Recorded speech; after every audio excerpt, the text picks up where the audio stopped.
నమస్తే welcome signature studios నేను మీ ఉపేందర్ ఈరోజు ఇంటర్వ్యూలో భాగంగా చాలా ప్రత్యేకమైన వ్యక్తి ఉన్నారని చెప్పుకోవచ్చు మనతోటి ఈరోజు రెండు తెలుగు రాష్ట్రాల్లో వేల సంఖ్యలో ఇప్పుడున్న డిపార్ట్మెంట్లలో కావచ్చు ప్రభుత్వ ఉద్యోగాలలో ముఖ్యంగా పోలీస్ డిపార్ట్మెంట్లో రెండు రాష్ట్రాలలో వేల సంఖ్యలో కానిస్టేబుల్స్ వందల సంఖ్యలో ఎస్ఐలుగా తీర్చిదిద్దినటువంటి వ్యక్తి ఈరోజు మనతో ఇంటర్వ్యూలో మనతోటి ఉన్నారు నందు army physical academy chairman and director అయినటువంటి నందులాల్ గారు ఉన్నారు. అన్నను వెల్కమ్ చేద్దాం. అన్న నమస్కారం. అన్న నమస్తే అన్న. బాగున్నారన్న? బాగున్నా. చాలా రోజులైందన్న మిమ్మల్ని కలవక. Thank you. ముందుగా మీకు ప్రత్యేక ధన్యవాదాలు అన్న మాకు ఇంటర్వ్యూ యాక్సెప్ట్ చేసినందుకు. 2018లో స్థాపించిన అకాడమీ 2024లో ఈరోజు రెండు తెలుగు రాష్ట్రాల్లో ఇంత తక్కువ సమయంలో ఎలివేట్ అయిందనంటే దీని వెనకాల ఏం జరిగి ఉంటుందన్న? జరిగేది ఏం లేదన్న, ఒకటి కష్టాన్ని నమ్ముకున్నాను. మన దగ్గర ఎంతమంది విద్యార్థులు వచ్చినా ఒక సరైన ప్రణాళిక ఏర్పాటు చేసుకొని వాళ్ళకు వాళ్ళ అనుగుణంగా వాళ్ళ ఒక మైండ్ సెట్ని బట్టి మనం ప్లాన్ చేసుకొని వాళ్ళకు ఫిజికల్ ట్రైనింగ్ ఇస్తే వాళ్ళే మనల్ని వేల మందికి చెప్తారన్న. నేను అదే కాన్సెప్ట్ నమ్మాను. నేను సోషల్ మీడియాని కానీ లేకపోతే ఇతర విభాగాల్లో నమ్మలేదు. నా కష్టాన్ని నేను 10 మందికి పరోక్షంగా కాకుండా ప్రత్యక్షంగా ఒక విద్యార్థి పైన కంప్లీట్గా నేను శ్రద్ధ చూపిస్తే ఆ విద్యార్థి ఉద్యోగం సాధించిన తర్వాత పలానా వ్యక్తి బాగా చెప్తారు అనే కాన్సెప్ట్ తోటి ముందుకెళ్ళాను. దాంతోనే 2016 నేను అసిస్టెంట్గా జాయిన్ అయిన తర్వాత చేసుకుంటూ నాకు టాలెంట్ ఉంది, నేను కూడా స్వతహాగా బయటికి వెళ్తే బాగుంటుందని చెప్పేసి నాకు ఒక ఐరేజ్ అకాడమీ అనేది అవకాశం ఇచ్చిందన్న. అక్కడ నేను ప్రూఫ్ చేసుకొని అక్కడ నా పునాదిని మొదలుపెట్టి అక్కడి నుంచి ఎక్కడ సమస్య వచ్చినా ఆగకుండా, ఎక్కడ ప్రాబ్లమ్స్ వచ్చినా ఆగకుండా చాలామంది చాలా రకాలుగా క్రియేట్ చేసినా కానీ ఒకటే నమ్ముకున్నాను, నిజాయితీ, హార్డ్ వర్క్. అలా చేసుకుంటూ నేను 2018లో బెస్ట్ రిజల్ట్ ఇచ్చానన్న. నేను ఇచ్చిన ట్రైనింగ్లో కూడా సుమారుగా 45 మంది విద్యార్థులు ఎస్ఏ ఉద్యోగాలు సాధించారు. అదే 45 మంది అదే ఏపీలో దాదాపు ఒక 10 మంది ఉద్యోగాలు సాధించారు ఎస్ఐలు. ఇలా చేసుకుంటూ ఇంకా నెక్స్ట్ మనకు కరోనా స్టార్ట్ అయిందన్న.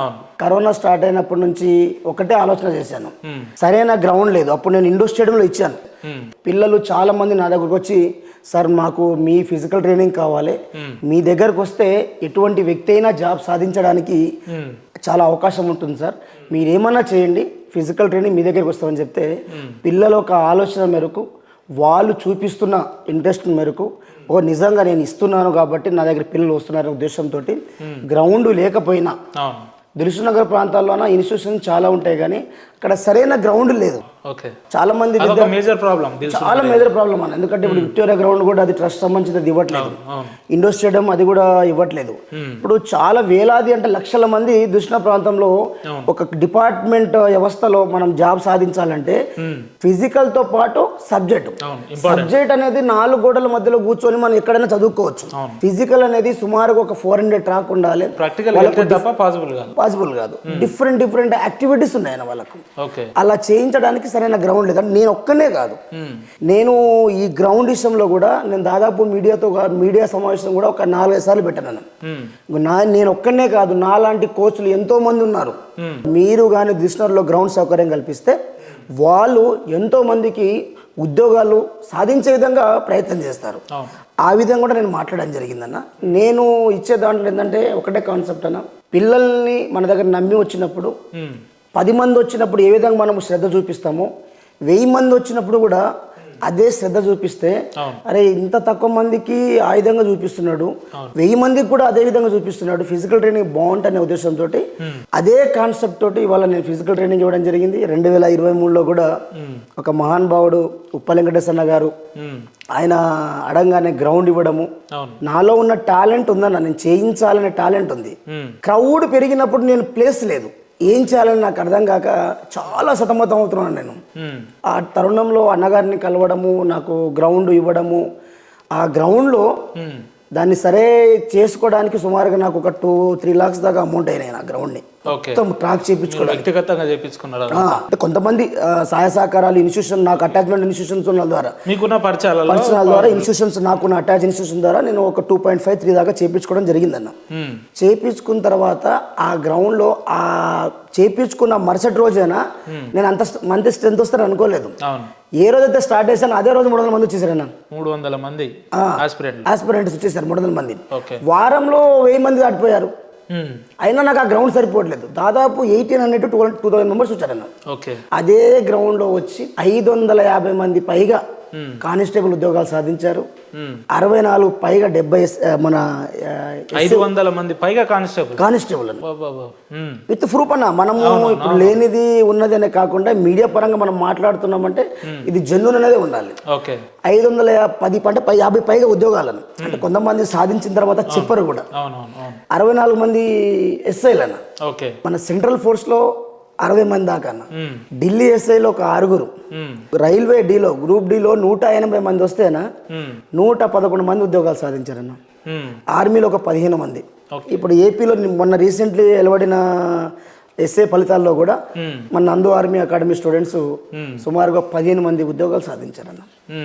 ఇలా చేసుకుంటూ ఇక్కడ దాకా వచ్చానన్న. రైట్ అన్న. నాకు ఈరోజు మీ ఇంటర్వ్యూ ఉందనగానే నిన్న రాత్రి ఒక స్టూడెంట్ ఫోన్ చేసిన, మీ దగ్గరే ట్రైన్డ్ అయిన ఒక స్టూడెంట్ ఫోన్ చేస్తే ఆయన ఒక మాట మీ గురించి ఒక మాట ఏమన్నాడంటే, నందు సారు ఆర్థికంగా బలమైన వ్యక్తుల దగ్గర అంతో ఇంతో ఫీజు తీసుకుంటాడు తప్ప మాలాంటి నిరుపేదల విలేజ్ నుంచి వచ్చిన విద్యార్థుల దగ్గర లేదన్నా కూడా అతనే సొంతంగా ఖర్చులు పెట్టుకుంటాడన్న అని చెప్తున్నాడు ఆయన.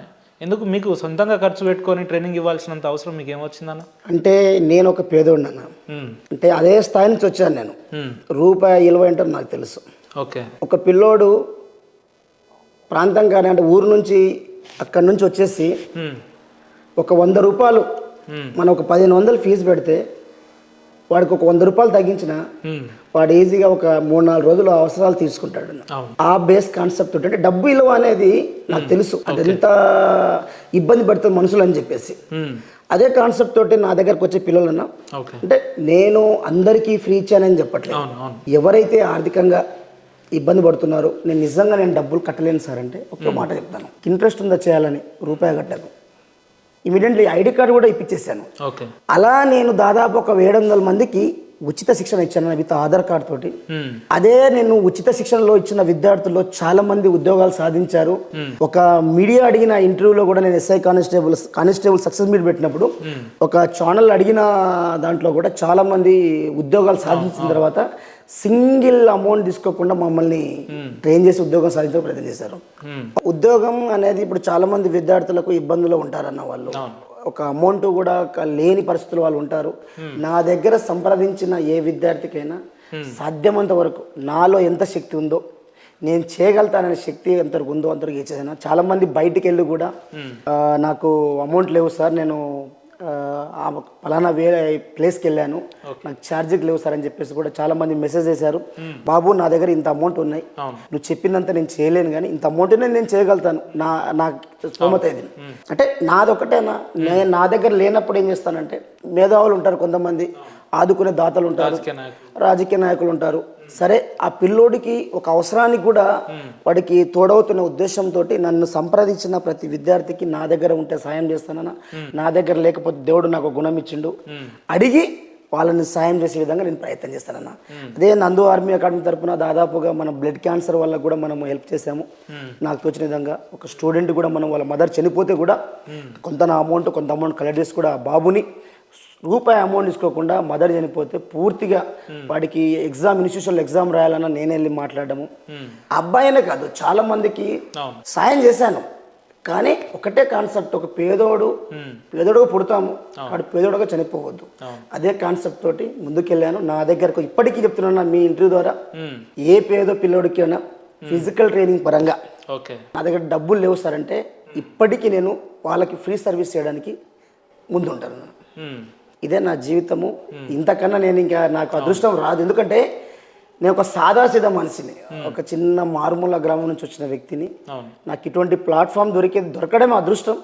దాన్ని ఎక్కడైతే నాకు అవకాశం ఇచ్చారో అవకాశాన్ని సద్వినియోగం చేసుకున్నాను తప్ప అవకాశాన్ని చేయదలుచుకోలేదు. ఎగ్జాంపుల్ మనకు గవర్నమెంట్ కాంపిటేటివ్స్ అంటే ముఖ్యంగా మనకు పోలీసు, కానిస్టేబుల్ లేదంటే సిఆర్పిఎఫ్, సిఐఎస్ఎఫ్ ఇటువంటి పోలీస్ డిపార్ట్మెంట్ సంబంధించిన జాబ్లలో ఒక 10 మందిని వేసుకొని నేను ఒక కోచ్ అని చెప్పుకునే చాలా మంది వ్యక్తులు ఉన్నారు. అట్లా కాకుండా కొన్ని వేల వందల సంఖ్యలలో మీ దగ్గరకు వస్తుంటారు కదా, వాళ్ళని కాదని తక్కువ సమయంలో మీ దగ్గరకు వచ్చి అంత జల్దీగా జాబులు కొట్టుకొని వెళ్ళిపోతున్నారు ఆస్పిరెంట్లు అని అంటే నందు అకాడమీలో ఉన్న ప్రత్యేకత ఏంది మీ అకాడమీలో? చెప్పాను కదన్న, మీ ప్రత్యేకత ఏం లేదన్న. మీరు ఇన్ని మంత్స్ పెట్టుకోవాలి టార్గెట్, ఇన్ని మంత్స్ ఇన్ని డేస్ అని ఏమన్నా పెట్టుకొని నేర్పిస్తారా? ఎట్లుంటుంది మీ దగ్గర? నేను ఏం చేస్తానంటేనా, నా దగ్గర పిల్లలు వచ్చారనుకోండి, ఫస్ట్ వాళ్ళలో ఉన్న లోపాలని గుర్తిస్తాను. లోపాన్ని ఫస్ట్ అంటే వీడు ఫిజికల్ పరంగా ఫిట్ ఉన్నాడా లేదా.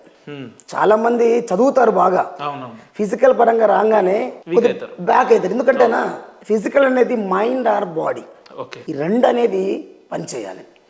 సబ్జెక్ట్ అనేది ఏంటంటే మనం క్లాస్ రూమ్లో కూర్చొని మైండ్ని పదునుగా వాడితే చాలు. ఫిజికల్ ఏంటంటే మైండ్ ఆర్ బాడీ రెండు పనిచేయాలి.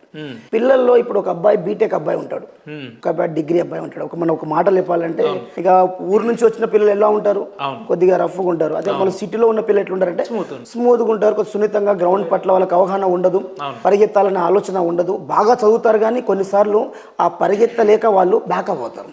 నేనేం చేస్తానంటే, నా దగ్గరకు వచ్చే పిల్లల్ని ఫస్ట్ వాళ్ళలో ఉన్న లోపాలని గుర్తించి బ్యాచ్ వైజ్గా డివైడ్ చేస్తానన్న. ఏమీ రానోడిని ఒక బ్యాచ్ చేస్తాను. ఓకే, బెటర్, వీడు చేయగలుగుతున్నాడు, వీడిని కొద్దిగా మనం ఎంకరేజ్ చేస్తే వాడు ముందుకెళ్ళగలుగుతాడు, వాళ్ళకు ఒక బ్యాచ్ చేస్తాను. ఓకే, వీడిని మనం కొద్దిగా ఫోకస్ చేస్తే వీడు మెరిట్ సాధించే విధంగా ఉన్నాడు, వాళ్ళకు ఒక బ్యాచ్ చేస్తాను. ఏం చేస్తానంటే, వారానికి బ్యాచ్లో వాళ్ళు మళ్ళీ నేను టైమింగ్ పెడతాను. ఎంతమంది ఉన్నా, దాదాపు నా దగ్గర వచ్చిన 1000 మెంబర్స్ బాయ్స్ ఉన్నారు, 700 గర్ల్స్ వచ్చారు నా దగ్గర. వాళ్ళకి బ్యాచెస్ సపరేట్గా డివైడ్ చేసి ఈ వారం నేను ఈవెంట్ పెడతాను. వీడు ఒక టైం అనేది చెప్తాను నేను, ఈ టైంలో నువ్వు రీచ్ అయ్యావు అనుకో మళ్ళీ వాళ్ళకి వేరే బ్యాచ్లో పెట్టేస్తాను. అట్లా అంటే జీరో ఉన్నోడిని హీరో చేసే ఒక ప్రణాళికతోటి, సరైన కాన్సెప్ట్ తోటి ఈ పిల్లోని ఈ ట్రైనింగ్ ఇస్తే, అంటే చాలా మంది మీరు అన్నట్టుగా 10 మందిని ఎంటేసుకొని 4 వర్కౌట్ ఇచ్చేసి ఇక వాడు తోపులో ఫీల్ అవుతాడు. కానీ కోచ్ అనే వ్యక్తి నేనేమంటే, నాకున్న అనుభవంలో ఏమంటున్నాంటేనా, పిల్లోడు కొన్నిసార్లు మేజర్ ఇంజురీ అయినప్పుడు కానీ, పిల్లోడికి సరైన పౌష్టికాహారం లేనప్పుడు కానీ, లేకపోతే వాడికి ఇంజురీస్ అయినప్పుడు కానీ దాని పట్ల అవగాహన ఉండాలి. 10 మందిని మనం వెంటేసుకొని 4 రౌండ్లు వేసి కమాన్ అని చెప్తే అది అయిపోయేది కాదన్నా. వేలాది మంది ఉన్నా మనకు ఫస్ట్ ఏంటి, పేషెన్సీ, ఓపిక అనేది ఉండాలి. 100 మంది అడుగుతారన్నా, 100 మందికి ఆన్సర్ ఒకేలా ఇవ్వాలి. నేను 10 మందికి స్మూత్గా ఇస్తాను, ఓ 20 మందికి కొద్దిగా రఫ్గా ఇస్తాను, ఓ 30 మందికి నేను ఇవ్వను పోనే కాన్సెప్ట్ కాకుండా, ఎంతమంది వచ్చినా అదే చిరునవ్వు, అదే పేషెన్సీ, వాళ్ళకి అరే సార్ దగ్గరికి వెళ్తే న్యాయం జరుగుతుంది, సార్ దగ్గరికి వెళ్తే ఇటువంటి పెయిన్స్ ఉన్న రిలీఫ్ అవుతుంది అనే కాన్సెప్ట్ పైన ఫస్ట్ వాళ్ళకు అవగాహన కల్పిస్తాను. అవగాహన కల్పిస్తూ ఇది ఇలా చేస్తే మనం గెటిన్ అవ్వగలుగుతాము, ఈ ఫుడ్ ఇలా తీసుకుంటే, ప్రోటీన్స్ ఫుడ్ తీసుకుంటే మనము చేసేదానికి ఈ ఫుడ్కి తోడవుతుంది, మనం ఇంకా బాగా చేయగలుగుతాము అనే కాన్సెప్ట్ తోటి పిల్లల పైన అవగాహన నేర్పిస్తున్నాను. ఎందుకంటే ఈ రోజుల్లో స్కూల్ పిల్లలు, ఇప్పుడు నేను స్కూల్ పిల్లలు అయితే 4 మాటలు మనం ఏదో మాట్లాడేసి పంపించవచ్చు. నా దగ్గరకు వచ్చే పిల్లలంతా గ్రాడ్యుయేట్ అన్న, డిగ్రీలు, పీజీలు, ఎంబీఏలు, బీటెక్లు, ఎంటెక్లు, అంటే డిపార్ట్మెంట్ జాబ్ అనేది కొంతమందికి ఒక కళ, డ్రెస్ వేసుకోవాలని కళ ఉంటారు. అలాంటి వ్యక్తులు వచ్చినప్పుడు చాలా మేధావులు ఉంటారు వాళ్ళు. వాళ్ళతో మనం మాట్లాడే విధానం కానీ, వాళ్ళతో మనం చెప్పే విధానం కానీ అన్నీ ప్రాపర్గా అయినప్పుడే 1000 మంది ఉన్నా 2000 మంది ఉన్నా మనం ఫిజికల్ ట్రైనింగ్ చేయగలుగుతాం. అదే కాన్సెప్ట్ తోటి పిల్లలకి నేను ప్రతి బ్యాచ్ డివైడ్ చేసి ఒకే వర్కౌట్ కాకుండా day by day different workout చేస్తూ, మళ్ళీ ఎప్పుడైనా వాళ్ళు డీమోటివ్ అయినప్పుడు, అంతకుముందు ఉద్యోగాలు సాధించిన విద్యార్థులు, నా విద్యార్థులు, లేకపోతే వివిధ హోదాలో ఉన్న మహనీయులు, వాళ్ళని పిలిపించి అంటే మోటివేషన్ ఇప్పిస్తాను రెగ్యులర్గా. అంటే వారానికి ఒక 2 times మోటివేషన్ ఇప్పిస్తాను గ్రౌండ్లో కూడా. దీనివల్ల ఏంటి యూజ్ ఏంటంటే, దీనివల్ల మోటివేషన్ ఇప్పించడం వల్ల ఒక పిల్లోడికి సబ్జెక్ట్ రావట్లేదు, గ్రౌండ్ రావట్లేదు, వాడు డిమోటివేట్ అవుతాడు. ఒక డ్రెస్ వేసుకున్న పర్సన్ మన ఎదురుగా నిలబడినప్పుడు అతను మాట్లాడే మాటలను బట్టి నేనెందుకు చేయకూడదు. ఇప్పుడు ఈరోజు జీరో ఉన్నోడు హీరో అయిపోతున్నారు, నాకు అన్నీ ఉన్నాయి, నేనెందుకు చేయకూడదు. అంటే ఆ ఒక డ్రెస్ని, ఆ సెక్యులర్ అవుట్లుక్ని చూడంగానే మనిషిని అర్థమైపోతుంది, ఓకే నేను కొట్టాలి. అప్పటి వరకు డిగ్రేడ్ అయిన వ్యక్తి కూడా ఉద్యోగం సాధించిన వ్యక్తి ముందు నిలబడితే ఆ వ్యక్తి కూడా అప్గ్రేడ్ అవ్వడానికి అవకాశాలు ఉంటాయి.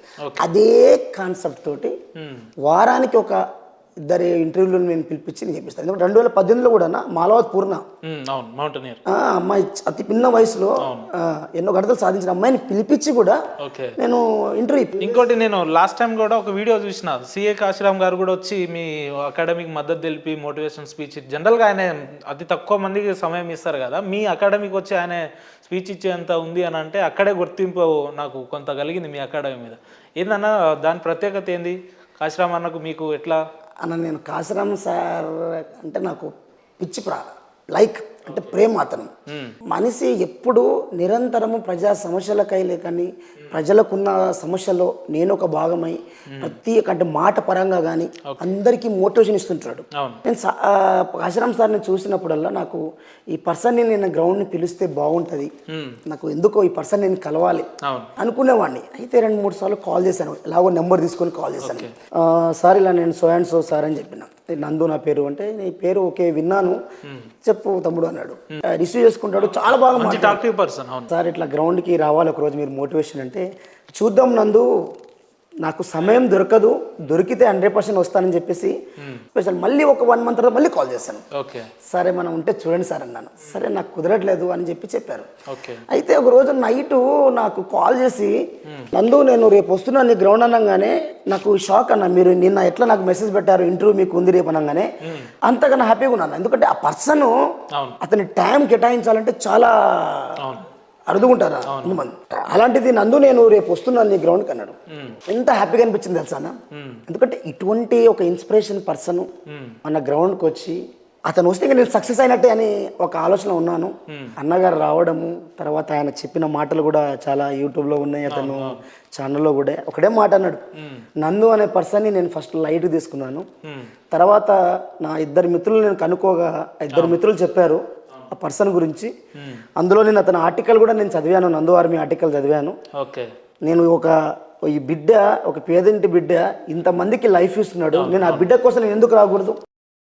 ఆ ఒక్క మాట అన్నాడనా, ఇక నాకు జన్మధన్యమైంది. ఎందుకంటే ఇటువంటి మహానుభావులతోటి నా దగ్గరకు వచ్చి నేను same Nagamallu CI Nagamallu sir కూడా, అదేవిధంగా సిఐ శివ సార్ కూడా, మన శివ సార్ సిఐ సార్ కూడా చాలా మంది. అంటే కాశీరామ్ సార్ ప్రత్యేకత ఏంటంటే అతను మాటలు వింటే ఏ పిల్లోడైనా చెయ్యలేని స్థితిలో ఉన్న వ్యక్తి అయినా కూడా లేచి పరిగెత్తగలుగుతాడు.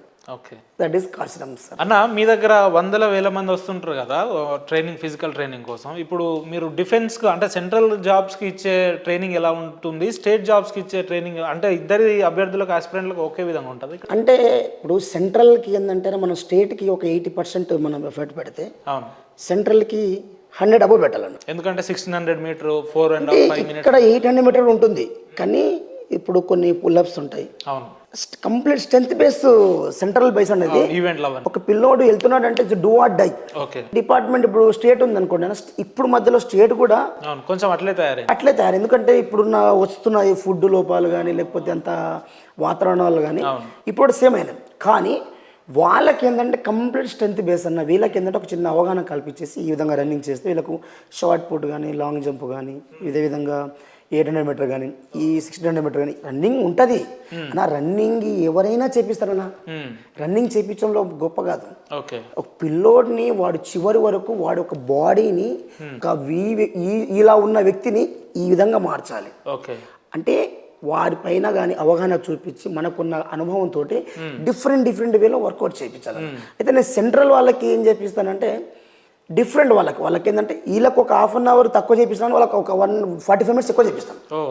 ఎందుకంటే మన దగ్గర ఇప్పుడు సెంట్రల్ ఫోర్స్ వాళ్ళైతే ఇప్పుడు మోగుతున్నారన్న, మన దగ్గర అయితే స్టేట్ వాళ్ళకి మాత్రం ది బెస్ట్గా రిజల్ట్ తీసుకుంటూ వస్తున్నాను. రైట్ అన్న, ఇంత తక్కువ సమయంలో ఇప్పుడు చాలా మంది వ్యక్తులు లేదా మీ ఫిజికల్ అంటే ఆ ఆప్షన్లో ఉన్న వ్యక్తులు కావచ్చు ఏమనుకుంటారు అంటే, నేను ఒక ఫిజికల్ డైరెక్టర్గా గవర్నమెంట్ జాబ్ ఉంది, నా బతికేదో నేను బతికితే చాలనుకుంటారు.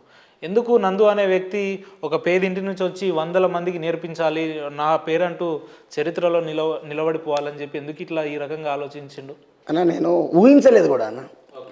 నాకు ఈ రెస్పాన్స్ ఊహించలేదు. అంటే నాకు పీటీ ఫీల్డ్ అనేది చాలా ఇష్టం అన్న. నేను సబ్జెక్ట్ పరంగా నేను తక్కువైనా కానీ ఈ ఫిజికల్ పరంగా అయితే నేను చాలా వరకు అవగాహన. చిన్నప్పటి నుంచి నేను 5th క్లాస్ చైల్డ్ ఉన్నప్పటి నుంచే నాకు ఈ స్పోర్ట్స్ పట్ల చాలా అవగాహన. ఆడాలి ఆడాలి ఆడాలి. నేను స్కూల్కి మానేసి కూడా నేను ఆడడానికి వెళ్ళిపోయేటోని. దీని మీద ఆడుతూ ఆడుతూ పీటీ కోర్స్ ఎలాగో చేయాలి, పీటీ నేను అవ్వాలి. ఓకే, అప్పటి నుంచే పీటీ అవ్వాలి. నాకు ఇప్పుడు చదువు అనేది మనకు 40%, గేమ్స్ అనేది 60%, అవుట్ ఆఫ్ 100% మనకు. అలా చేసుకుంటూ ఇక 10th నాది మన నార్కర్నూలు డిస్ట్రిక్ట్ అమరాబాద్ మండలం మన ఒక గవర్నమెంట్ స్కూలు, ఒక గవర్నమెంట్ హాస్టల్. అక్కడ 10 సంవత్సరాలు చదివి మళ్ళీ 10 సంవత్సరాలు చదివిన తర్వాత 10th పాస్ అయిన తర్వాత ప్రైవేట్ కాలేజీలో చదివే స్తోమత లేదు. ఇక ఒక తెనాలి, గుంటూరు, ఏపీ ఆంధ్రప్రదేశ్ తెనాలిలో అక్కడ హాస్టల్ అండ్ స్టడీ ఫ్రీ అని చెప్పారు. ఇంటర్మీడియట్ ఫ్రీ అని చెప్పారు. అంటే ఛార్జీ తీసుకునే స్తోమత కూడా నాకు లేదు. అక్కడ తెనాలికి వెళ్ళడానికి కూడా లేదు. ఆ స్థాయి నుంచి వచ్చానన్న. అక్కడ ఇంటర్మీడియట్ కంప్లీట్ చేసుకొని మళ్ళీ హైదరాబాద్లో వచ్చి డిగ్రీ కంప్లీట్ చేశాను మన జియాన్ నోబుల్ కాలేజ్ దుష్నర్లో. డిగ్రీ కంప్లీట్ చేసుకొని ఇప్పుడు డిగ్రీ ఇంటర్ అయిపోయింది, 10th అయిపోయింది. ఇప్పుడు నాకు బీపెడ్ చేస్తేనే నేను పీటీకి అవుతాను. 2-3 సార్లు ట్రై చేశాను, రాలేదన్న. లక్కుగా మళ్ళీ ట్రై చేస్తే డిగ్రీ అయిపోగానే కడపలో వచ్చింది, Zion college of physical education. అక్కడ చేశానన్న. అక్కడ కంప్లీట్ అయిన తర్వాత అక్కడ నుంచి నా జర్నీ స్టార్ట్ అయిందన్న. అక్కడ నుంచి జర్నీ స్టార్ట్ అయ్యి నారాయణ స్కూల్లో, ఇక తెలుసు కదా మీకు నారాయణ స్కూల్లో ఎలా ఉంటాయి అనేది. ఆ స్కూల్లో నేను జాయిన్ అయిన తర్వాత అంటారు కదన్న ఒక మాట, అంటే సాయం చేసిన వాడు మర్చిపోతాడేమో కానీ సాయం పొందిన వాడు మర్చిపోవద్దు. నా జీవితంలో కొంతమంది వ్యక్తులు సాయం చేసిన వాళ్ళ వ్యక్తులు ఉన్నారు. ఎందుకంటే ఇలాంటి సందర్భాలు మనం చెప్తే కూడా మనకు ఒక తృప్తిని, వాళ్ళకి రుణం తీర్చుకునేలా ఉంటాం. నారాయణ స్కూల్లో నేను దాదాపు 4 years చేశానన్న. అక్కడ గ్రౌండ్ సౌకర్యం ఉన్నా లేకున్నా చేసుకుంటూ ఒక ప్రైవేట్ సెక్టర్ని నేను బతకాలి కాబట్టి చేసుకుంటూ వచ్చానన్న. అక్కడ దాదాపు 2016లో నేను 14 నుంచి 2016లో అక్కడ నేను చేసుకుంటూ వస్తే 2016లో ఇప్పుడు స్టార్ట్ అయింది ఫిజికల్ ట్రైనింగ్ స్టార్ట్ అయింది. అప్పుడు పిల్లలకి నాకు అవగాహన లేదు, నేను స్కూల్లో చేస్తుంటాను. అంటే ప్రో కబడ్డీ శ్రీనివాస్ సార్ అని చెప్పేసి మా దేవరకొండ నియోజకవర్గమే కాశరాజ్పల్లి, వర్షం మామగారు అవుతారు. అతని దగ్గర నేను అసిస్టెంట్గా జాయిన్ అయ్యి, అంటే అసిస్టెంట్గా జాయిన్ అవ్వడానికి కూడా నాకు Narayana school principal Udayasri madam గారు ఆ రోజు పర్మిషన్ ఇచ్చారు. 5:30 వరకు స్కూలు. నాకు స్కూల్ ఎప్పటి వరకు 5:30 వరకు. నేను ఎక్కడికి వెళ్ళాలి, 5కి వెళ్ళాలి. వనస్థలిపురం నుంచి మళ్ళీ ఇక్కడ గ్రౌండ్కి రావాలి. మేడం 4:30కి వెళ్ళిపోనని చెప్పేసి ఆ రోజు ఉదయశ్రీ మేడం గారు పర్మిషన్ నాకు ఇవ్వకపోతే ఉండకపోయేది. ఎందుకంటే ఆ వ్యక్తి నాకు పర్మిషన్ ఇస్తేనే నేను అక్కడి నుంచి ఒక్కొక్క ఇటుకను పేర్చుకుంటూ ఇక్కడ దాకా రాగలిగానన్నా. నేను మన ఉదయశ్రీ మేడం గారికి నేను ప్రత్యేక ధన్యవాదాలు తెలుస్తున్నాను. అదేవిధంగా ఈ ఫిజికల్ ఫీల్డ్లో నేను డిపార్ట్మెంట్ పిల్లలకి నేను ఒక అంటే అటాచ్ ఉన్నానంటే because of Srinivas sir pro kabaddi మామగారు. అతనికి నేను లైఫ్ లాంగ్ రుణపడి ఉంటాను. రైట్ అన్న. ఇప్పుడు చాలా మంది మీరు ఎలివేట్ అయిన తర్వాత ఎవరు నందు సార్, ఈయన ఫ్యామిలీ బ్యాక్గ్రౌండ్ ఏంది అనేది ఒకటి బాగా ఒక డౌట్ ఉంటుంది అన్న. ఇప్పుడు రాబోయే రోజుల్లో యూత్లలో ఎక్కడి నుంచి వచ్చిరన్న, ఎక్కడ మీ నేటివ్ ప్లేస్, ఏం చదువుకున్నారు లాస్ట్ వరకు? నాది ఇప్పుడు చందంపేట మండలం అన్న, నల్గొండ డిస్ట్రిక్ట్ దేవరకొండ, ఒక మారుమూల గ్రామం. దాదాపు 2004 ముందు చూసుకుంటే సరైన రోడ్ సౌకర్యం కూడా లేకపోయేది. ఇంకా ఫ్లోరైడ్ వాటర్ మీద తెలుసు కదా అంతా. ఆ సిచ్యువేషన్స్ అని అంటే చిన్నప్పుడే నేను 5 సంవత్సరాలు ఉన్నప్పుడు మదర్ చనిపోయారు. నాకు హెల్త్ పరంగా అమ్మగారు చనిపోవడము, నేను మా చెల్లి మా తమ్ముడు, ఇక ఆ జీవితం ఎలా ఉందంటేనా ఇక మనం తలుచుకుంటే ఒక పూర్తిగా ఎమోషనల్ అయ్యే ఛాన్స్ ఉంటుంది. ఎందుకంటే మదర్ చనిపోయిన తర్వాత ఒక పిల్లోడు ఎదిగి ఉంటే ఆ పిల్లోడు ఎలా అయినా బతకొచ్చు అన్న. చిన్న పిల్లలము, మదర్ చనిపోయారు, ఫాదరు ఇంక అట్లనే ఏంటి జీవితము అంటే ఆ వయసులో తెలియని వయసు, చిన్న వయసులో అలా సాగిపోయిందన్న. కానీ తిరిగి చూసుకుంటే జీవితాంతము ఏడుపు తప్ప మా ముఖాల్లో సుఖాలు లేవన్న. ఎందుకంటే ఇప్పుడు చూస్తుంటారు కదా చుట్టుపక్కల మాటలు ఎలా అంటుంటారు. ఆ స్థాయి నుంచి వస్తున్నా నాలో నేను ఒక క్రియేట్ చేసుకోవడానికి కారణం ఏంటంటే ఇలానే ఎందుకు ఉండిపోవాలనే ఆలోచనతోటి చెప్పాను మీకు. ఇంటరు డిగ్రీ అండ్ బీపీఎడ్ ఎంపీఎడ్ కూడా చేస్తున్నాను ఇప్పుడు వైజాగ్లో. ఎందుకంటే హైయర్ అథారిటీస్ హైయర్ క్వాలిఫికేషన్ ఉంటే కూడా మనకు కూడా బాగుంటుంది ఉద్దేశంతో. ఇప్పటివరకు మీకు గోల్డ్ మెడల్ లాంటివి ఏమన్నా అవార్డ్స్? అలా నేను యూనివర్సిటీ కబడ్డీ ఆడానన్నా, నేను ఖోఖో నేషనల్ ఆడానన్నా, నేను 100 యూనివర్సిటీ గోల్డ్ మెడలిస్ట్ అన్నా అండ్ లాంగ్ జంప్ అంటే ఈ ఈవెంట్ రాదని కాదన్నా నేను అన్ని ఈవెంట్ చేయగలుగుతాను. ఇవన్నీ అచీవ్ సాధించిన తర్వాత నాలో ఇంకో ఏదో ఒకటి చేయాలి అనే ఒక కసితో వచ్చానన్న. అదే కసితోటి ఈరోజు ఫుల్ చేసుకుంటూ ఇప్పుడు ఇందాకే చెప్పాను మీకు, జీవితం అనేది మనం అనుకుంటామన్నా కానీ ఈ చిన్న జీవితంలో ఎన్నో కష్టాలు ఉంటాయి, ఎన్నో నష్టాలు ఉంటాయి, ఎన్నో బాధలు ఉంటాయి, ఎన్నో సంతోషాలు ఉంటాయి.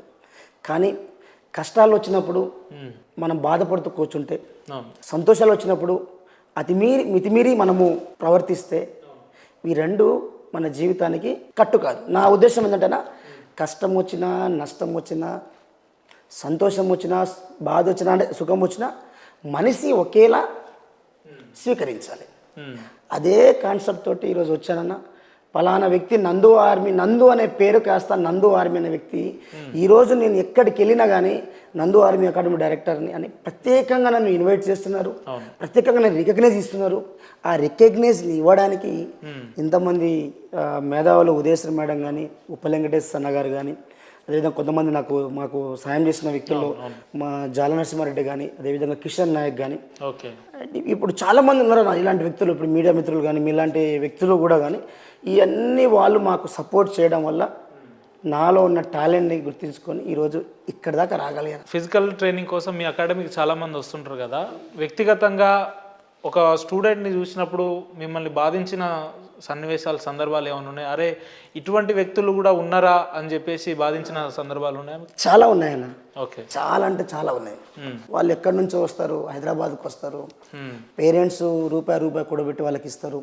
కొన్నిసార్లు తినలేని రాత్రులు కూడా ఉంటాయి వాళ్ళకు, బయట తినలేని రాత్రులు, ఏం చేయాలో అర్థం కాని పరిస్థితులు కూడా ఉంటాయి. గ్రౌండ్కి వచ్చినప్పుడు ఒక పోరోడ్ అయితే నా దగ్గరకు వచ్చిందన్న. పాపము షర్ట్ ఉంది, షార్ట్ ఉంది, కింద స్లిప్పర్ ఉందన్న. గ్రౌండ్కి వచ్చినాడు స్లిప్పర్ తోటి. ఏంది బాబు అంటే నా దగ్గర లేవు సార్, నేను ఇదే అంటే ఇమీడియట్లీ ఏం ఆలోచన చేయలేదన్న. అంటే అబ్బాయి శ్రీకాంత్ అనే అబ్బాయి ఉన్నాడు, ఇప్పుడు ఎస్ఐ ట్రైనింగ్లో ఉన్నాడు. అండ్ నా స్టూడెంట్ ఉపేందర్ అని, భాస్కర్ అని, వీళ్ళకి కూడా మాట చెప్పిన.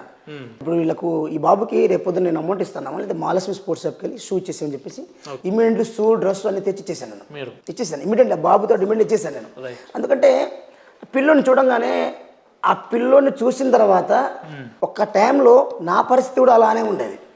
అంటే ఒకటేనా, డబ్బు వస్తుంది పోతుంది, ఒక పిల్లోడికి మనం సాయం చేస్తే ఆ పిల్లోడు 10 మందికి సాయం చేసే విధంగా చెప్పుకుంటాడు. ఆ పిల్లోడు కూడా నాతో జాబ్ సాధించిన తర్వాత ఒక మాట అన్నాడు, నాలాంటి వాళ్ళు సాయం పొందిన వాళ్ళు చాలా మంది ఉన్నారు, నేను ఇవాళ జాబ్ సాధించాను, ఇదే జాబ్లో నేను సారి కన్నా ఎక్కువ మందికి నేను సాయం చేస్తానని చెప్పేసి అబ్బాయి చెప్పడం జరిగింది. అబ్బాయి ఒకటే కాదన్నా, చాలా మంది విద్యార్థుల దగ్గరకు వచ్చారు. సుమారుగా 30 నుంచి 40 జతలు షూ స్పాన్సర్ చేయడం జరిగింది. మీ అకాడమీలో బాధించిన సన్నివేశాలు చూసాం, లేదంటే మీ దగ్గర ట్రైనింగ్ అయి ఒక ఉద్యోగంలో పొందిన వ్యక్తులు కావచ్చు, లేదంటే నా ఈ ట్రైనింగ్లో నాకు ఈ అంశం చాలా సంతృప్తినిచ్చింది, అది విన్నప్పుడల్లా నేను నా జీవితానికి ఇది చాలరా అనే ఒక ఏమన్నా ఉందా అన్న? ఆ కాన్సెప్ట్ ఏమన్నా ఉందా? చాలా ఉన్నాయన్న. అంటే కొన్నిసార్లు అన్ఎక్స్పెక్టెడ్గా ఉంటాయన్న. మనం అంటే మన పని మనం చేసుకుంటూ పోతాం. ఎవరు గుర్తించినా, ఎవరు గుర్తించకపోయినా మన పని మనం చేసుకుంటూ పోతున్నప్పుడు గుర్తింపు అనేది అది ఎప్పుడైనా వస్తుంది, కానీ మన పని మనం చేసుకుంటూ పోవాలి. కొన్ని సంఘటనలు అన్న, ఈ ప్రియదర్శిని పార్క్లో కూడా నేను వర్కౌట్కి వెళ్ళినప్పుడు ఒక retired officer, Indian air force officer, నేను చేపిస్తున్న వర్కౌట్ని, నేను చేపిస్తూ వాళ్ళకి ఇస్తున్న మోటివేషన్ని అంతా చూసి ఆయన అబ్జర్వ్ చేసిండు అన్న. అబ్జర్వ్ చేసి నేను ఒక్క నిమిషం నేను మాట్లాడవచ్చా అన్నాడు. సార్ అయ్యో దేని గురించి సార్ అంటే, ఒక్క నిమిషం మాట్లాడాలి. తప్పకుండా సార్, అయ్యో మీలాంటి వ్యక్తులు మీరు సందేశం ఇస్తేనే కదా, నాకు ఇంతకన్నా సరే ఏం లేదు సార్ అంటే మాట్లాడాడు. ఆయన మాట్లాడిన మాటలు నాకు చాలా అంత సంతోషాలు ఇచ్చినాయి. ఆయన అంటే మీ ఇన్స్ట్రక్టరు ఇచ్చే మాటలు కానీ, ఆయన చెప్పే విధానం కానీ, మాకున్నారు కోచ్లు, కానీ ఈ విధంగా చెప్పే వాళ్ళు ఎవరు లేరు, మీరు చాలా అదృష్టవంతులని ఒక మాట ఆ పర్సన్ అన్నదానికి నేను చాలా హ్యాపీగా ఫీల్ అయ్యాను. ఇంకోటి కూడా అక్కడే కట్ట దగ్గర కూడా సినిమా షూటింగ్ నడుస్తుంది. ఎవరు షూటింగ్ వాళ్ళు చేస్తారన్న, మనకు వాళ్ళని నిలబడి చూడలేం కదా. నా దగ్గర ఉన్న పిల్లలు నేను ఫిజికల్ ట్రైనింగ్ ఇసుకుంటూ మోతున్నాను, ఇక రన్నింగ్ నేను చేస్తున్నాను, ఆయన అన్ని అబ్జర్వ్ చేస్తుంటాం. ఇక గ్రౌండ్ అయిపోయింది, నడుచుకుంటూ పోతున్నాను నేను, ఒక 4 పిల్లలతో నాతో పాటు ఉన్నాను, నడుచుకుంటూ పోతున్నాను. షూటింగ్ అయిపోయింది, నన్ను పిలిచి ఎక్స్క్యూజ్ మీ అండి మీది ఒక సెల్ఫీ తీసుకుంటా అని చెప్పేసి సెల్ఫీ తీసుకొని నా గురించి చెప్పిండు ఆయన. అంటే ఇటువంటి కోచ్లు తక్కువగా ఉంటారు, కానీ ఈ పర్సన్ని చూసినప్పుడల్లా రన్నింగ్ ఇలా కూడా చేయొచ్చు అని చెప్పేసి, అంటే ఇందాకేనన్న కష్టపడుతూ మనం ముందుకెళ్తే గుర్తింపు ఎలా అయినా వస్తాయని ఒక ఉద్దేశంతో నేను ఇప్పుడు ఇదే నాకు సంతోషం కలిగిన విషయాలు ఉన్నాయన్నా. చాలామంది ఎస్ఐలు సాధించిన తర్వాత కూడా వాళ్ళు కొన్ని ఇంటర్వ్యూలో నా గురించి చెప్పినప్పుడు అది నాకు చాలా ఆనందాన్ని ఇచ్చింది. ఇంకా మనం ఏదో సాధించాలి, ఇంకేదో చేయాలనే కాన్సెప్ట్. మీ అకాడమీలో ట్రైనింగ్ తీసుకొని వెళ్ళిన వాళ్ళు ఇప్పుడు అత్యంత పై స్థాయిలో ఉన్నారంటే ఏ క్యాడర్ వరకు ఉన్నారన్నా ఇప్పటి వరకు? ఇప్పుడు ఈ తక్కువ టైంలో కదన్నా మనకు ఇప్పుడు 2016 అనుకోండి, ర్యాంకులో 18 ఉన్నారు, సిఏ ర్యాంకులో ఉన్నారన్న. ఇప్పుడు ఎస్ఐ అండ్ ఎస్ఐ అదేవిధంగా ఢిల్లీ ఎస్ఐలు ఓకే, అండ్ ఇప్పుడు చెప్పాను కదా మీకు రైల్వే డేలు, కానిస్టేబుల్, ఇంక ఇప్పుడు ప్రమోషన్స్ అనేది స్టార్ట్ అవుతుంది. ఇప్పుడు ప్రమోషన్ అనేది మొదలవుతుంది అన్న. ఎందుకంటే ఒక చెట్టుని మనం నాటాము, ఆ చెట్టుని మనం దాన్ని నీరు పోసి దాన్ని సరైన చేసిన తర్వాత ఎదిగింది ఆ మొక్క. రైట్ అన్న. చివరగా మీరు ఇందాక ఇంటర్వ్యూలో మాట్లాడుతూ నాకు ఒక గొప్ప లక్ష్యం ఉందన్నారు కదా, ఏంది నందు ఆర్మీకి ఫిజికల్ అకాడమీకి గొప్ప లక్ష్యం అని అన్నారు, ఏందా లక్ష్యం? గొప్ప లక్ష్యం అన్న, నా దగ్గర ఏ పేద పిల్లోడు వచ్చినా ఓకే నేను చేయలేను, అమౌంట్ కట్టలేను, చిన్నగా అని ఏ పెద్ద పిల్లడికి వచ్చినా కానీ ఇప్పుడు కాదన్న, నిరంతరం నేను భూమి మీద ఉన్నంత వరకు ఫిజికల్ ట్రైనింగ్ ఇస్తున్నంత వరకు పేద పిల్లలకి మాత్రం నేను సాయం చేస్తూనే ఉంటానన్న. దాంతోపాటు మీరు అన్నట్టుగా మీలాంటి వ్యక్తులు కూడా ప్రోత్సహిస్తే ఇంకా నందు ఆర్మీ అకాడమీ అనేది ఒక డబ్బు మైండెడ్ అకాడమీ కాదు, ఉన్నోళ్ళను లేనోళ్ళను కూడా ఒక గ్రహించి ఫిజికల్ ట్రైనింగ్ ఇవ్వగలుగుతారు. ఒక కాన్సెప్ట్ అది ఇస్తున్నానన్న.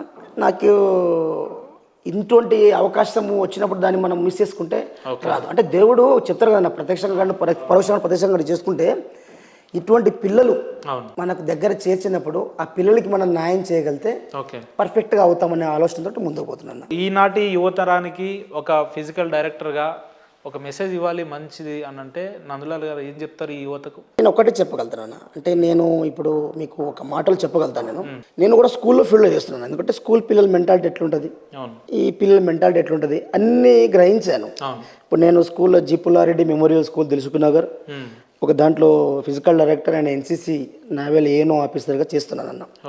నాకు ఆ స్కూల్ చెప్పాలి ఒక మాట, ఎందుకంటే ఆ స్కూల్ వాళ్ళు కానీ యజమాన్యం కానీ నాకు మా స్కూల్ ప్రిన్సిపాల్ జయశ్రీ మేడం గారు కానీ చాలా సపోర్ట్ చేస్తున్నారు. ఇప్పుడు నేను ఇంటర్వ్యూలో కూర్చున్నానంటే వాళ్ళు ఇచ్చిన ప్రోత్సాహంతో ఇక్కడికి వచ్చాను నేను. అంటే నువ్వు వెళ్ళు, ఇంతటి అవకాశం నీకు రాదని చెప్పేసి నేను నా మేడం గారు కూడా నేను ప్రత్యేక ధన్యవాదాలు తెలియజేస్తున్నాను. పిల్లలకి నేను ఒకటే సందేశం ఇస్తున్నట్టేనా, ఒక డిపార్ట్మెంట్ అంటే ఒక కాంపిటేటివ్ ఎగ్జామ్ ఫీల్డ్లో మనం ప్రిపేర్ అవుతున్నప్పుడైనా దీన్ని నేను ఎలా సాధించాలి, దీన్ని ఎలా కొట్టాలి, ఇదే నా లక్ష్యం అన్నప్పుడు పనికి రాని విషయాల్ని అనవసరమైన మనకు సంబంధం లేకపోయినా మనం వెళ్ళి దాన్ని తలదూర్చుకోవడము, అటువంటి విషయాల్లో మనము మూవ్ అయినప్పుడు ఏమవుతుందంటే మనకు సమయం అనేది తక్కువ అవుతుంది. అంటే నోటిఫికేషన్ ఎప్పుడు వస్తుందా, ఇప్పుడు వస్తుందా, వచ్చినప్పుడు చూద్దాము అనే ఎవరైతే భ్రమలో ఉన్నారో నేను ఆ విద్యార్థులు ఒకటే సందేశం ఇస్తున్నాను. నువ్వు డిపార్ట్మెంట్ జాబ్ అనే లక్ష్యంతో వచ్చావు, నోటిఫికేషన్ ఎప్పుడే రాని, కానీ నీ ప్రయత్నం కొనసాగించు. ఎప్పుడైతే నువ్వు ప్రయత్నం కొనసాగిస్తావో దాంట్లో ఉన్న లోపాలు, లాభాలు, నష్టాలు, ఈ పేపర్ ఎలా ఉంది, ఈ గ్రౌండ్ అలా ఉంది అని తెలుసుకోవడానికి మినిమం నీకు 6 months పడుతుంది. 6 months పడుతుంది. అంటే నువ్వు కంప్లీట్ ఆ సబ్జెక్ట్ పైన అవగాహన తెలుసుకోవడానికి 6 months పడుతుంది, 6 నెలలు పడుతుంది. అంటే చాలామంది పిల్లలకి అవగాహన లేకనా చివరి క్షణంలో వచ్చి ప్రయత్నం చేస్తారు 20 రోజుల్లో 10 రోజుల్లో. కానీ ఒక్కసారి నోటిఫికేషన్ మిస్ అయితే కాంపిటీషన్ అనేది రెట్టింపు అవుతుంది. బాగా మేధావులు బాగా చదివే పిల్లలు వచ్చేస్తారు. నీకు వాళ్ళకి తేడా ఉంటే స్పీడ్ ఆటోమేటిక్గా మనం బ్రేక్ చేసినట్టుగా ఇదైపోతుంది. అటువంటి కాకుండా ఒక ప్రణాళిక ఏర్పాటు చేసుకొని నాది ఇది షెడ్యూల్ మార్నింగ్, నేను ఇక్కడ ఇలా చదవాలి, మళ్ళీ వారం అయిన తర్వాత అన్నీ చెక్ చేసుకోవాలి. ఎక్కడ నువ్వు డ్రాబ్యాక్ అయ్యావు, ఇక్కడ ఎందుకు డ్రాబ్యాక్ అయ్యావు, ఇక్కడ బాగానే ఉంది అనేది నువ్వు చెక్ చేసుకొని ఇప్పుడు నీకు నువ్వు క్వశ్చన్ వేసుకొని ఎప్పుడైతే ముందుకు వెళ్ళగలుగుతావో విజయం సాధిస్తావు.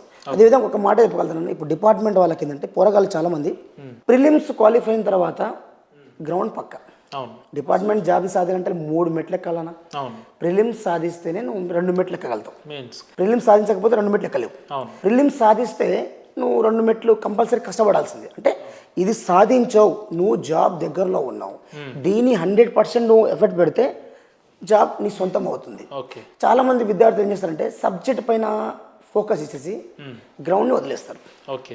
నేను అటువంటి మైండ్ సెట్ ఉన్న పిల్లల్ని ఒకటే మాట చెప్తున్నాను, నువ్వు గ్రౌండ్లో వచ్చి గంటల తరబడి చేయమని చెప్పట్లే. నేను ఒక ఫిజికల్గా మీకు సలహా ఇస్తున్నాను. ఎందుకంటే పిల్లల్ని నేను లైవ్లో చూస్తుంటానన్నా ఎంత ఇబ్బంది పడుతుందో తెలుసా వాళ్ళు.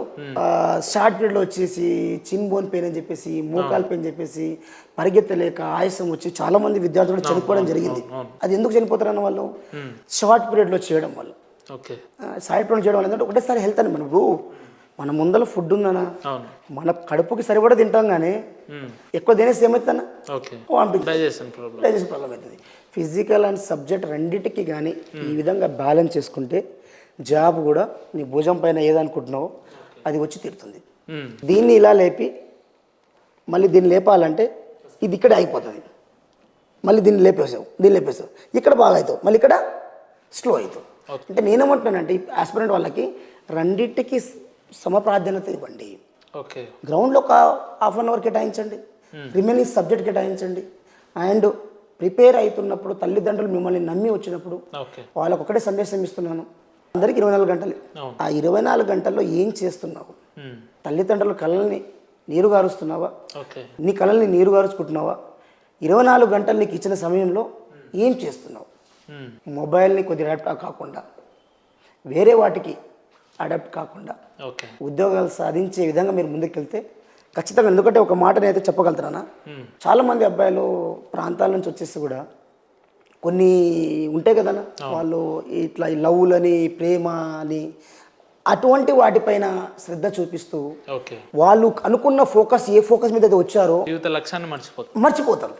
నేను వాళ్ళకు ఒకటే సందేశం ఇస్తాను, నువ్వు జీవితంలో స్థిరపడినప్పుడు అలాంటి అమ్మాయిలు 100 మంది వస్తారు. అంటే నేను ఒక మాట చెప్తున్నా, అంటే నేను ఏదో హితోబుద్ధి ఇవ్వట్లేదన్నా, నేను ఒక కింది స్థాయి నుంచి వచ్చాను.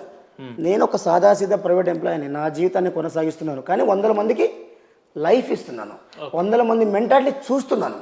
కాబట్టి మీరు ఒకటే లక్ష్యంతో ముందుకెళ్ళండి. Do or die. సంవత్సరం వస్తుందా, 2 సంవత్సరాలు వస్తుందా అనే కాదు, రేపు వచ్చినా ఐఎమ్ ఫిట్ అనే విధంగా నువ్వు ఎప్పుడైతే ముందుకెళ్తావో ఈజీఎం నీది. ఆ కళ కూడా సాకారం చేసుకోవడానికి అద్భుతమైన ప్లాట్ఫామ్ నీకు. ఇంటర్వ్యూలో చాలా మంచి గొప్ప సందేశాలు నేర్చుకున్నాను అన్న. నేను మీ విలువైన సమయాన్ని మాకు పంచుకున్నందుకు, కేటాయించినందుకు మీకు ప్రత్యేక ధన్యవాదాలు అన్న. థ్యాంక్ యూ అన్న. Thank you so much. ఇంకోటి మీ గురించి కూడా నేను చెప్పాలి ఉపేందర్, ఎందుకంటే తప్పకుండా చెప్పాలన్న. చివరిలో ఒక నిమిషం నేను మాట్లాడి ముగిస్తాను. ఎందుకంటే మీరు ఒక్కసారి నా కానిస్టేబుల్ సక్సెస్ మీట్కి మీరు వచ్చినప్పుడు, మిమ్మల్ని కలిసి హనుమాన్ రాథోడ్ అన్న పరిచయం చెప్పించినప్పుడు, ఆ రోజు ఆ జర్నీ నుంచి నేను 2-3 సార్లు మిమ్మల్ని కూడా సంప్రదించడం జరిగింది. మీలాంటి వ్యక్తులు ఎంతోమంది మేధావులను, రాజకీయ నాయకులను వాళ్ళని మీరు ఇంటర్వ్యూ చేస్తున్నారు. నాలాంటి ఒక పేద కుటుంబం వచ్చి నా పని నేను చేసుకుంటే ఎంతోమందికి నేను లైఫ్ ఇస్తున్న వాళ్ళని గుర్తించాలి, ఇలాంటి వ్యక్తులను 10 మందికి తెలియజేయాలి అనే కాన్సెప్ట్ తోటి మీరు నన్ను పిలిచా చూడన్నా. మీకు ఎందుకంటే చేతులు జోడించి నేను ధన్యవాదాలు చేస్తున్నాను ఈ సిగ్నేచర్ స్టూడియో యాజమాన్యానికి, మీలాంటి వ్యక్తులకు. చిట్టచివరిగా నేను కొంతమంది వ్యక్తులకు నేను వాళ్ళకు ప్రత్యేక ధన్యవాదాలు చెప్పాలనుకుంటున్నా. చెప్పాను కదా, ఉప్పలగడ్డ సన్న గారు, ఉదయశ్రీ మేడం గారు, జయశ్రీ మేడం గారు, అదేవిధంగా జాలనరసింహారెడ్డి అన్న గారు, అండ్ అదేవిధంగా కిషన్ నాయక్ గారు, ఈ కుమార్ నాయక్ గారు, ఇప్పుడు ఉన్నారు తావరియా నాయక్ గారు. ఇలాంటి వ్యక్తులకు నేను లైఫ్ లాంగ్ రుణపడి ఉంటానన్న. అదేవిధంగా ప్రో కబడ్డీ శ్రీనివాసు, వాలీబాల్ శ్రీనివాసు, నా మిత్రుడు లాల్ సింగ్, నన్ను ప్రోత్సహించిన, ప్రత్యక్షంగా కానీ పరోక్షంగా కానీ నన్ను ప్రోత్సహించిన ప్రతి ఒక్క వ్యక్తికి నేను చేతులు నమస్కరించి. రైట్ అన్న, థ్యాంక్ యూ అన్న, థ్యాంక్ యూ సో మచ్. మీరు రాబోయే రోజుల్లో ఇంకా చాలా మంది అభ్యర్థుల్ని పై స్థాయికి ఉంచాలని చెప్పి భగవంతుడు మీకు ఇంకా ఆశీర్వాదాలు ఇవ్వాలని చెప్పి మేము మనస్ఫూర్తిగా కోరుకుంటున్నాం అన్న. థ్యాంక్ యూ అన్న. థ్యాంక్ యూ సో మచ్ అన్న.